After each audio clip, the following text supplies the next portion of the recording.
دعا جو مانگ رہے ہیں حضرت زکریا علیہ السلام، رب لا تذرنی فردا وانت خیر الوارثین، پورا جو پس منظر ہے وہ آپ نے بیان فرما دیا. اور وارث، اے اللہ تو ہی وارث ہے، تجھ سے بڑا کون وارث ہوگا. دین کا کام چلتا رہے گا لیکن میرا خاندان محروم نہ رہے، سعادت ہمیں مل جائے، یہ سعادت ہمارے خاندان میں رہے. اس کی کتنی اہمیت ہوتی ہے.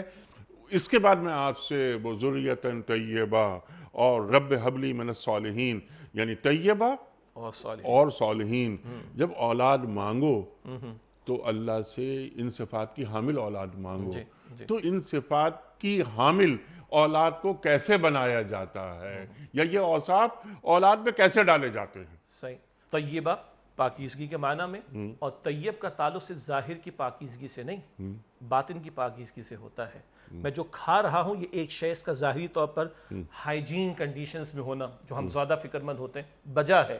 مگر کیا یہ میں حلال سے کھا رہا ہوں، میں حلال کی کمائی سے کھا رہا ہوں، یہ زیادہ امپورٹنٹ ہے. اور اللہ کے پیغمبر صلی اللہ علیہ وسلم سبحان اللہ اس معاملے کو کہاں تک لے کے گئے. ہم نے کبھی کبھی ان پروگرامز سے بات کی ہے، زوجین کے تعلق کے موقع کی دعائیں سکھائیں اللہ کے رسول علیہ السلام نے.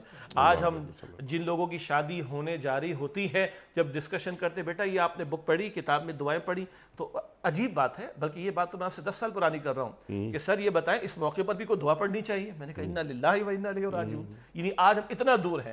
ہماری شادی بیاہ کے پلانز جو کچھ ہوتے ہیں، آپ ہم سے زیادہ واقف ہیں صاحب. فرنیچر کا پلان ہے اور بینکویٹ کا پلان ہے اور کہاں کہاں سے لوگوں کو انوائٹ کرنا ہے اور کپڑے وغیرہ. ہم سب کو پتہ ہے کہ ہم کتنے پہلے سے پلان کرتے ہیں. اور 15-20 منٹ ایسی کسی لیکچر کو سن لیں، کسی کتابچے کو پڑھ لیں، چھوٹی سی ویڈیو کلپ کو دیکھ لیں، شاید ہمارے پاس ٹائم نہیں. لوگوں کو عجیب لگتا ہے یار اس موقع پر بھی، تعلق کے موقع پر بھی دعائیں. جی اللہم جنبنا الشیطان وجنب الشیطان ما رزقتنا.